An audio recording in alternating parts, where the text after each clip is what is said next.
Remember. Can you tell us one short story from your childhood or younger adult years about an experience that taught you about money? My father and I raised a garden together each year. Most of the time, we planted a fall garden and a spring garden. We used a lot of vegetables for ourselves, putting up veggies in the freezer or canning them in jars. But leftovers were often given away or taken to grocery stores and sold to their produce manager. I remember one particular time that I went to the grocery store with my dad to talk to the produce guy. He was so excited about the bunches of greens that my dad brought in. They were a rich, dark color, clean and in huge bundles. I saw the bundles they already had on the shelves, and they were wilted and small. I don't know if the store sold them by the bundle or by the pound, but when we got back into the truck, Dad reminded me of the scripture in Luke 6:38 that says, "Give and it shall be given unto you, good measure, pressed down, shaken together, and running over, shall men give into your bosom. For with the same measure that ye meet withal, it shall be measured to you again." We weren't giving the grains away, but we made sure the amount per bundle was generous. I saw that kind of behavior in my parents on every level. We were poor, but we were never hungry. We always had enough, and the richness of God's blessings followed us daily. When I was about 10 or 11 years old, I remember coming home from school one afternoon, and my mother was very upset. She told me that she had run some errands that morning and had lost her wallet. And in that wallet was all of her grocery money. We were a working class family and did not have a lot of extra money. Later that evening, the phone rang, and it was a man who found my mother's wallet and wanted to return it.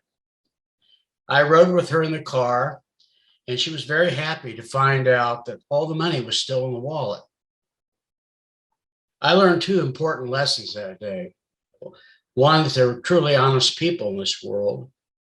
And secondly, as a child, I didn't realize how financially tight our family's budget really was.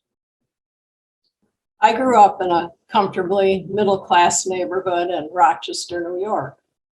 The elementary school I attended was within a few blocks of my home, and all the students walked to school.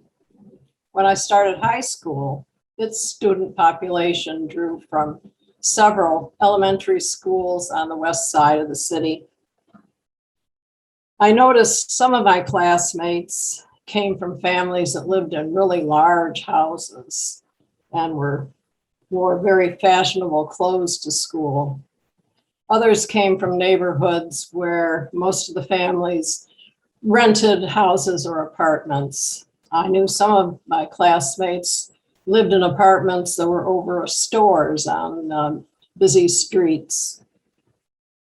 Looking back, I think it was beneficial to have an education where I was exposed to students from different economic backgrounds, all working together toward their high school education. When I was a cashier close to minimum wage in my 20s and 30s, my dad and mom bailed me out of every financial emergency. Picture things like the car breaking down, even though we gave it oil changes and tires and stuff. Who would you believe? I was surprised every single time it happened. When it was 10 years old, something breaks, we fix it. The next year, when it was 11 years old, a different part breaks. How could this happen? We just made it right a year ago. Okay, now it has everything it needs to be a car again, right? The year after that, when it was 12 years old, another part breaks. Again, who could have seen this coming? The point is that my dad always had extra set aside. He didn't remodel the house other than switching a wood-burning stove versus a coal-burning stove. He didn't live it up doing extravagant things. His splurges are a running computer and motorcycle. And he has so much saved up and invested that every single time I was in a hole, he's been on a sturdy, secure hill all the while. I was fortunate to have all this help that I did nothing to earn except being born. Other families model taking care of the elders, but in my family, my role model was taking care of the younger generation who can't stand on their own feet yet. This is the duty I owe my kids. I have to build up enough of a hill that I can shovel some of it towards filling in their pitfalls.